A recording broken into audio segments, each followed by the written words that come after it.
This is the oil catch can that I installed several years ago.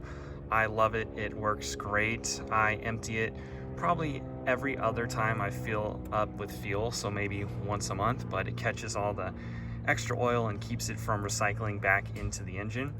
The install was super easy. It came with this nice bracket that you just drill 2 holes and then you put the bolt through with a bracket on the other side, and it just clamps it onto the battery mount here. I'm working with an F150, but you know, they've got different setups. And then these 2 tubes, one's here and one's here, and they both go under this little cover, but it's a quick disconnect. So there's a tube that connects from one point to another. You take that section of hose away, and then these tubes, each one connects onto the end of that, of those connectors, so that it completes the cycle.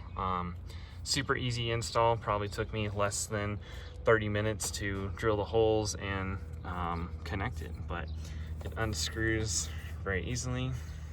It's a nice aluminum quality, and it catches your oil, and it's got a nice O-ring in there to seal it up and prevent oil from leaking out. So this is a great product if you want to extend the longevity of your engine.